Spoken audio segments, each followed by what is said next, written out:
Shut up and sit down.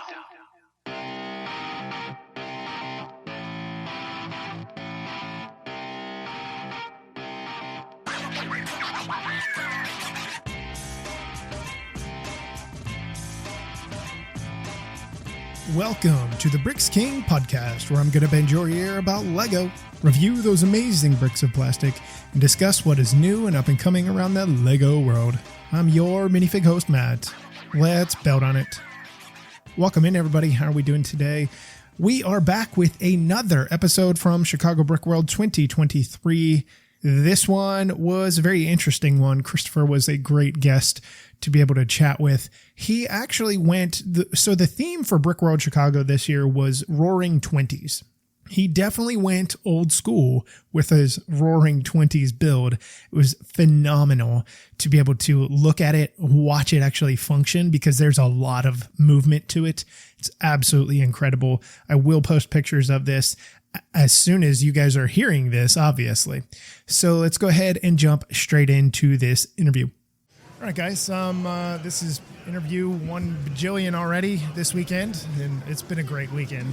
I'm joined here by another new person who you guys have not heard of before, and his name is Christopher. Christopher, thank you for joining the show.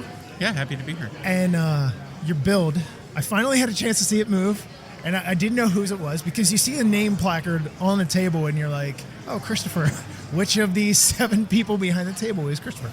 So your build, I'll let you describe it. There's Benny, and there's a little Magic 8-Ball touch to this whole thing. So I'll let you just jump in, explain it the best way you can. Sure thing. So as you probably already covered, the theme is the Roaring Twenties. And one of the things that I wanted to kind of bring to the show was those 1920s fortune teller robots. Many of your listeners probably know of the Tom Hanks movie Big. Zoltar. But in the 20s on the boardwalks, there were a lot of animatronic figures that would spit out a fortune. And when I was trying to think of something that would have some good crowd interactivity, I thought, well, let's do something similar to that. But of course, it needed to be updated for our version of the 20s. So I thought, what's the most enthusiastic character that I can think of? And that, of course, was Benny from the Lego movie. Yes. So developed a large-scale, sort of an upscaled minifigure. He's about almost human scale. He's pretty large. Yeah, about the size of his head's about the size of a human head. Okay. So he moves, his head will rotate back and forth, his hands spin, and hooked up to the side of him is what I'm calling the answer box, which is a 8-sided drum spinner that has all the classic 8-ball answers like yes, no, maybe, ask again later. Yeah. And he runs off an infrared control so that as people walk up, they can ask Benny a question and see what he sees. So I noticed, maybe I didn't see this part. Does Benny's head move at all? Yes, Benny's head turns back and forth. It's because of the weight of it, though, It's on a reciprocating gear, and it takes a second for the torque to build up enough for it to move. That's one of the few downsides of Benny is you've got to encourage the crowd to press the go button not only long enough for the drum to really get some spin to it, but also to notice all the different motions. Gotcha. So, because I saw the wrists, the hands are spinning, the hands spin around in a circle. You've got the head that's spinning. So, how did you even accomplish something like that? It was all a kind of a stretching of my abilities at every step. Okay. When I came into it last year, I had a Tom Servo puppet from Mystery Science Theater that had some Technic gearing that I could run just by hand remotely. This year I decided to step into power functions, and the level I came in with a absolute novice, to the point of I did not know how to turn rotation one direction into another direction using the motors. That's way above me already. Well, yeah, but I mean, literally, there were a couple of really great books out there. I unfortunately don't know the titles off the top of my head. Sure, yeah. But basically built through some of those models until I understood the concepts well enough. But Benny is actually mechanically very simple. 2 rotations on the hands, 1 rotation for the drum, and then a back and forth reciprocating gear that was the toughest to figure out. Very cool. Well, I mean, you obviously figured it out well enough. It's turned out to be quite a thing. So the answer box that you have over there, it reminds me of my God, I'm trying to think of Price is Right. Price is Right. That's what it is. Mm-hmm. Like the big spinner there that's going. So how did you manage to accomplish that? I mean, it seems fairly simple in its movement, but obviously it's not. Yeah, well, the answer box went through a lot of variations. The first draft and all my initial designs had it Wheel of Fortune style, which would be a big disc that spins. But unfortunately, because I built so big, the weight was so much that it would pull it off of true. And once you get it spinning fast enough, it would level out. Sure. But I had very vivid nightmares of that shattering and then taking out the displays on either side of me. So it was looking at what other wheels are out there, and I thought about the water wheels that maybe you've seen in like the medieval village sets. Sure. So that sort of drum roller seemed a lot safer, and some happy circumstances. The way that it's built, the faster it spins, the more stable it becomes, more secure, because the parts are pushed into the brackets by the forces that move outward. Okay. So kind of like a centrifugal force type thing that's going on? Yeah, okay. there are base plates that are being pushed into an outer ring of grip. Okay. Very cool. And see, well, I mean, the casual person, yeah, even myself, I'm a casual person, I'm just walking past, no one's going to notice that, so it's nice to hear, like, okay, what's going on the inside? How does this work? How does the function work? Because there's so much science and math that goes into all of these things that it's just, especially movements, it's such a vast undertaking with plastic bricks. It's not like you're messing with steel or some kind of wood or something like that. It's a different constraint altogether. So, have you shown these anywhere else? Is this the first time here in Chicago? This is Benny's first appearance here. I've actually been in the Lego community for a while. Yeah. I ran a website called Reasonably Clever for years and years, that some people might remember.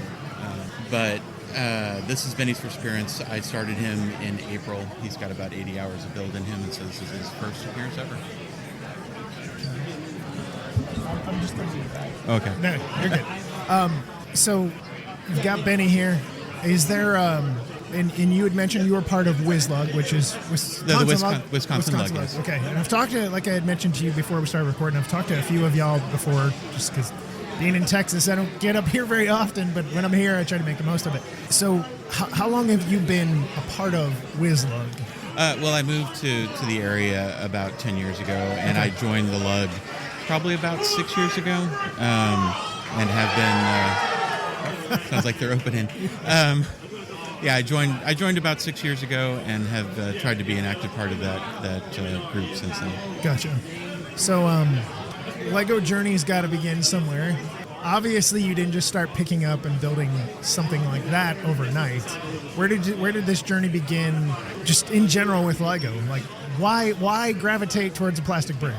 Well, I have very vivid memories of being a small child and watching the original Battlestar Galactica on TV lying on a shag rug, and being very frustrated that I couldn't build the Colonial Vipers because my parents had gotten me the knockoff Sears bricks blocks brand. And I remember, as a very young childhood memory of going, if I make it to adulthood, I'm going to buy so many Lego. Yeah. And eventually I got there. So You got there. Isn't that the funny thing though? There's so many kids that are like, well, when I get older, I'm going to take all my money and I'm just going to buy all the Lego in the world. And that's obviously what you just did. I was fortunate enough to be able to do that. So yeah. So if you were to walk around here, and there's so many different builds that are here, is there anything that you would take away from, I don't know, one of the other mock builders and say, you know what, I would really like to use his technique and do something, maybe incorporate it into what you have or do something different? Oh yeah, there's as I said, I came into Benny with zero technical knowledge on the power functions and the motorized stuff. There's a whole section in the hall on automata and automated, very complex motions, and I'm looking forward to learning more and more about that. I'm just going to go pick their brains and... Oh yeah, and luckily some of them have YouTube channels that actually take the builds apart, so you can pause it. So you can go gear by gear, piece by piece, part by part.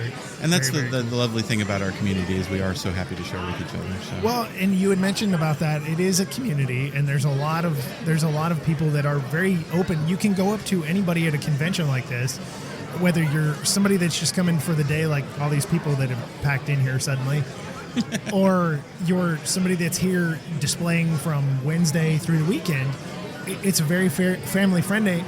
If I have a mock, I can come to you, Christopher, and I can be like, hey, how did you get that thing to spin like that? What did you do? How did you get the head to turn back and forth? And people were very open about showing. There's not this secretive veil. It's like, no, you can't see what's going on behind the scenes. So it is a really nice, for the most part, I would say 99% is friendly community. Oh yeah, well, there's always the 1%. Yeah, but I think most of the lugs fall into a category of let us share and collaborate and learn and better each other, which is a real positive message for the times. You're right, and positivity is a big thing. The idea of a lug, I'm part of a lug in Dallas myself. I feel like we're much smaller in comparison to like a lot of the Midwest lugs. Just the Midwest lugs just have this different vibe. There's a different whole different feel to it. How have you found being part of a lug, like being maybe not super beneficial, but how have you found it being beneficial to maybe you as a human, maybe you as just a builder, or a combination of the two, or more? Well, like any other hobby, I'm in my 50s, so anytime that you have to share with someone, it's like, yeah, my creative time is focused on plastic bricks that maybe your child is very familiar with.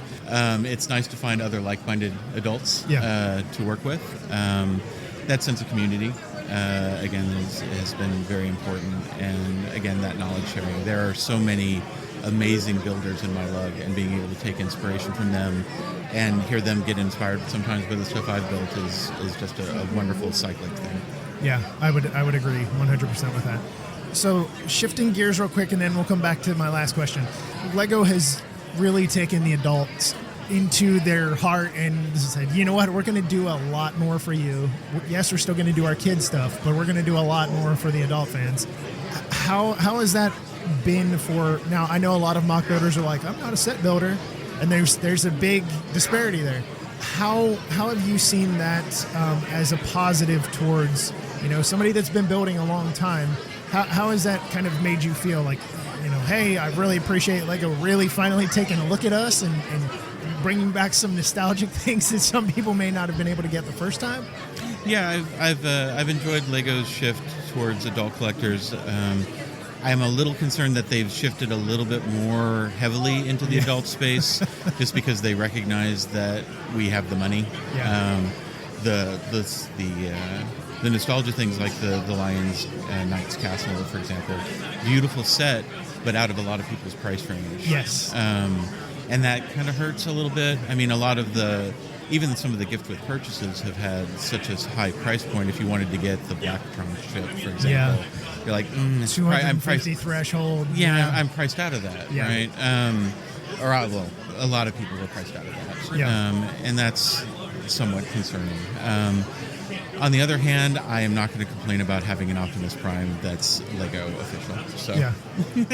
Yeah. No, I completely get it. And it's funny that you had mentioned that they really went with it, and then they kind of pushed a little too far. I've heard that from so many people. Like, I love what they've done, but I feel like they've kind of gone a little bit overboard. And then, like you had mentioned, the Knight's Castle is incredible, but at a $400 price tag, most people are like, I'm just going to go and do a lug bulk order with the rest of that money and do what I want to do. So there's still a balance. I think the pendulum hasn't settled where it needs to just yet. Hopefully it will. But the last question I have for you, and then I'll let you get back, if you can make it through this throng of people. That's going to be a little bit of a challenge. But we'll get you might have to wait a few minutes for the gates to like fully open. But I always like to hear what every mock builder has to say. There's so many people that are listening right now that are going to say, I've thought about building. I don't really know where to begin. I don't really know what to do. What are some words of wisdom or advice that you could give to somebody that's looking to just take that plunge? I think the best entry point for someone who's interested in doing this is find a 3-in-1 creator set that appeals to you. There are so many out there that speak to different themes. Or find someone who is into Lego, and I'm sure they'd be happy to share their collection and walk through a build with you. Yeah.